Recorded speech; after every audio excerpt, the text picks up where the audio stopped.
तो मैं अधिवक्ता स्वाति जैन जूडिस लीगल एसोसिएट में आपका एक बार फिर से स्वागत करती हूँ। आज मैं बात करने जा रही हूँ, क्या पति पत्नी के द्वारा सीआरपीसी 125 में समझौता हो जाए, उन दोनों के बीच में ये डिसाइड हो जाए कि पति के द्वारा इतना मेंटेनेंस दिया जाएगा और अब वह अलग रहेंगे, अपने बीच में किसी प्रकार का कोई संबंध नहीं रखेंगे, तो क्या तलाक मान लिया जाएगा मेंटेनेंस के केस के आधार पर ही, मेंटेनेंस का निर्णय होने के आधार पर ही। तो यहाँ पर ये बात बहुत ही सोचने लायक है। कई बार लोगों का ये सवाल भी आता है कि हमने स्टाम्प पर लिखा पढ़ी कर कर तलाक ले लिया, या हमने पंचायत के माध्यम से तलाक ले लिया, या हमने घर में बड़े बुजुर्गों के साथ ने बैठकर ये निर्णय कर लिया है कि आज से हमारे बीच में किसी भी प्रकार का कोई संबंध नहीं रहेगा, हम अलग अलग रहेंगे और हम मेंटेनेंस की राशि के रूप में कुछ रुपया हर महीने देते रहेंगे, या एक मुश्त राशि देकर हमने अपने रिश्ते को खत्म कर लिया। तो आज हम इसी पर बात करने वाले हैं। जानकारी पूरी पाने के लिए वीडियो में बने रहिए, और अगर अभी तक आपने मेरे चैनल को सब्सक्राइब नहीं किया है तो मैं आपसे रिक्वेस्ट करूंगी कि मेरे चैनल को सब्सक्राइब कर लीजिए, ताकि आने वाली वीडियो की नोटिफिकेशन आपको मिलते रहे। और आप एक लाइक कर कर मुझे बताते रहें कि मेरे द्वारा किया गया प्रयास आपको पसंद आ रहा है या नहीं आ रहा है। और अगर हो सके तो एक बार कमेंट बॉक्स में कमेंट कर कर भी बताइए, क्या मैं आपके साथ जो बातें डिस्कस कर रही हूँ वह आपके लिए वैल्यूएबल हैं, वो आपके लिए यूज़फुल हैं या नहीं है।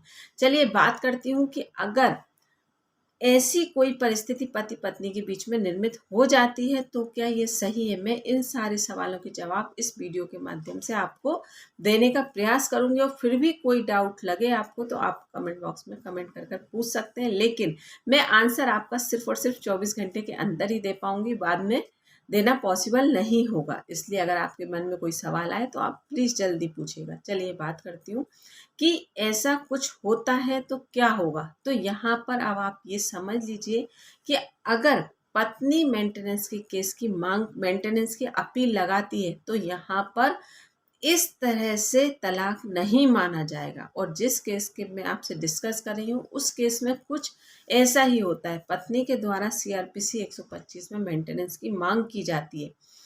स्वाभाविक है, केस चलता है तो काउंसलिंग सबसे पहले होती है, क्योंकि न्यायालय का भी प्रयास यही होता है कि परिवार बच सकता है या रिश्ता बच सकता है, तो इस रिश्ते को बचाने का। तो सबसे पहला क्रम काउंसलिंग से ही शुरू होता है कि आमने सामने बैठकर पति पत्नी के बीच के जो भी मतभेद हैं अगर खत्म हो जाए तो इससे अच्छा कुछ नहीं है। तो यहाँ पर पहला प्रयास यही होता है, और यहाँ पर इस केस में भी कुछ ऐसा ही होता है कि जहाँ काउंसलिंग सबसे पहले की जाती है। काउंसलिंग के दौरान उनके बीच में इस तरह से डिसाइड हो जाता है कि हम आगे किसी प्रकार से साथ नहीं रह सकते, और इतनी राशि मैं तुम्हें मेंटेनेंस के तौर पर दूंगा, इसके बाद हमारे बीच में किसी प्रकार का कोई संबंध नहीं रहेगा। आप अपने जीवन में स्वतंत्र हैं और मैं अपने जीवन में स्वतंत्र हूँ। यहाँ पर ये चैप्टर क्लोज हो जाता है। सीआरपीसी 125 में मेंटेनेंस का आदेश मिल जाता है, और यहाँ पर वो दोनों वहां से अलग हो जाते हैं। कुछ समय के बाद पति के द्वारा दूसरा विवाह कर लिया जाता है और अपने पार्टनर के साथ अच्छा वैवाहिक जीवन पति के द्वारा जीना शुरू कर दिया जाता है। और यहाँ पर पति एक सरकारी नौकरी में कार्यरत था, लेकिन दुर्भाग्यवश कुछ समय के बाद पति की मृत्यु हो जाती है। और स्वाभाविक है, सरकारी कर्मचारी है तो पेंशन मिलना 101% तय है।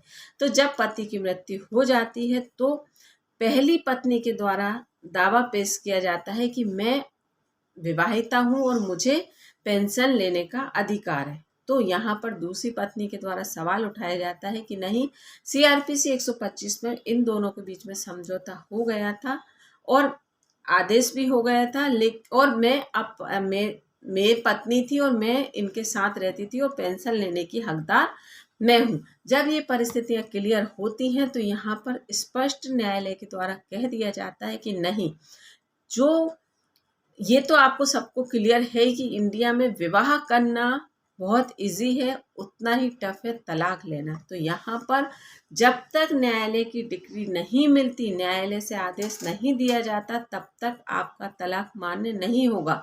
और सीआरपीसी 125 में मेंटेनेंस के केस को लेकर ना ही मजिस्ट्रेट को ना ही किसी जज को ये पावर है कि आपके तलाक का आदेश पारित कर दिया जाए। यहाँ पर आपको तलाक के लिए एक सेपरेट अपील लगानी होगी और उस पर ग्राउंड बनाकर आपको तलाक की डिग्री लेनी होगी, तभी आपका तलाक माना जाएगा।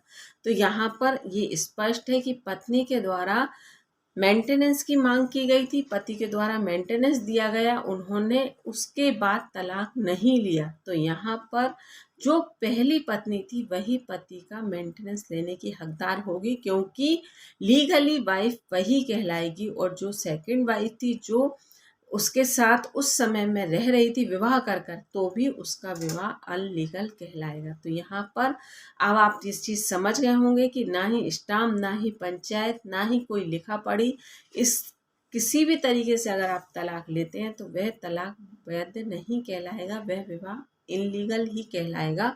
और इस केस में यही होता है कि दूसरी महिला उस पति के साथ विवाह कर कर रहने के बाद भी वह उसका विवाह इल्लीगल कहलाया, और पहली पत्नी ने तलाक नहीं लिया और वह अलग रह रही थी, उसके बाद भी उसका विवाह लीगल कहलाया। तो ऐसी परिस्थिति में पूरी पेंशन पाने की हकदार पहली पत्नी होगी। तो अब आप यहाँ पर ये बात समझ लीजिए कि अगर आपके सामने भी ऐसी कोई परिस्थितियाँ हैं तो आप यहाँ पर समझ जाइए। और अगर इस जजमेंट की कॉपी आपको चाहिए तो व्हाट्सएप नंबर पर मैसेज कर कर ले सकते हैं। व्हाट्सएप नंबर मैंने डिस्क्रिप्शन में दे रखा है। धन्यवाद।